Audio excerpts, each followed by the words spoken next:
Hi, ഇന്ന് ചേട്ടായിയുടെ birthday ആണ് കേട്ടോ. അപ്പം എത്രാമത്തെ ബർത്ത്ഡേ എന്നറിയണമെങ്കിൽ നിങ്ങൾ കമൻറ്റ് ചെയ്യണേ. ഇപ്പോൾ കുഞ്ഞാവിനെ കണ്ടോ, കുഞ്ഞാവ് എപ്പോഴും എൻ്റെ കൂടെ കാണും. പിന്നെ ഉറങ്ങത്തൊന്നുമില്ല. ഇവന് എല്ലാ വിശേഷ ദിവസങ്ങളിലും ഇങ്ങനെയാണ് കേട്ടോ, ഉറങ്ങത്തൊന്നുമില്ല. എന്തോ ചെയ്യുമെന്ന് അവന് മനസ്സിലായി.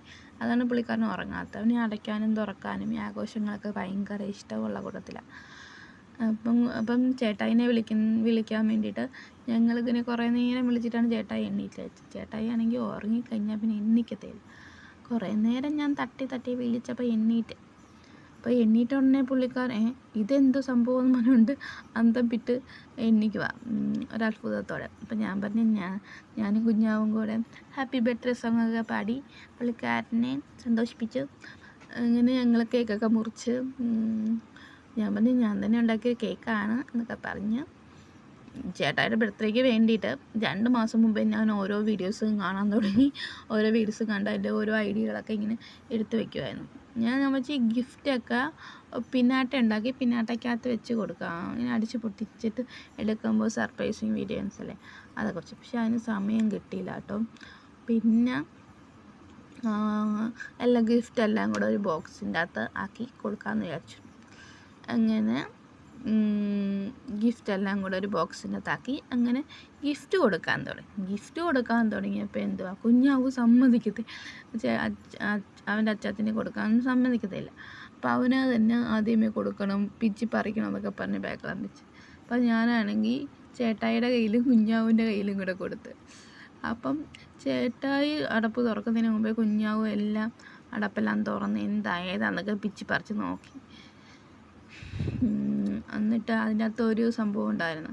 അവന് അതാണ് ഇഷ്ടപ്പെട്ടതെന്ന് തോന്നുന്നു. അങ്ങനെ അവന് അതെടുത്തുകൊണ്ട് നടക്കണമായിരുന്നു. അപ്പം ചേട്ടായിക്ക് അതെന്താണെന്ന് അറിയാൻ വേണ്ടിയിട്ട് താഴാന്നുകൊണ്ട് തന്നില്ല. പക്ഷേ അവൻ എന്ത് ചോദിച്ചാലും താന്ന് പറഞ്ഞാൽ കൊടുക്കും. പിന്നെ കുറച്ച് സമയം ഇങ്ങനെ കൊടുത്ത് അങ്ങനെ അതൊക്കെ തുറന്ന് നോക്കി. അപ്പോൾ ചേട്ടായിക്ക് അത് ഭയങ്കര ഇഷ്ടപ്പെട്ടു. ചേട്ടായി കുറേ നാളായിട്ട് മേടിക്കണമെന്ന് വിചാരിച്ചിരിക്കുമായിരുന്നു പറഞ്ഞു. അങ്ങനെ അതൊക്കെ നോക്കിയിട്ട് ചേട്ടായിക്ക് എങ്ങനെയെല്ലാം ഇഷ്ടപ്പെട്ടതുകൊണ്ട് പിന്നെ ഉറക്കം പോയതിൻ്റെ ഒരു ഇതുണ്ടായിരുന്നു, പ്ലാൻ അതേ ഉണ്ടായിരുന്നു. പിന്നെ ചേട്ടൻ ഞങ്ങൾക്ക് 2 പേർക്കും ഉമ്മയൊക്കെ തന്നിട്ട് ഇങ്ങനെ ഇരിക്കുമായിരുന്നു. അപ്പം എല്ലാവരും ചേട്ടായിന് വിഷ് ചെയ്യണം. ഞങ്ങൾ വിഷ് ചെയ്തിട്ടുണ്ട്. എഗെയിൻ ഹാപ്പി ബർത്ത്ഡേ ചേട്ടായി. പിന്നെ നാളെ അൽഫോൻസാമ്മയുടെ തിരുനാളാണ്. അപ്പം നാളെ പള്ളിയിൽ പോയി പ്രാർത്ഥിക്കണം. അത് കഴിഞ്ഞിട്ട് വന്നിട്ട് ബ്രേക്ക്ഫാസ്റ്റൊക്കെ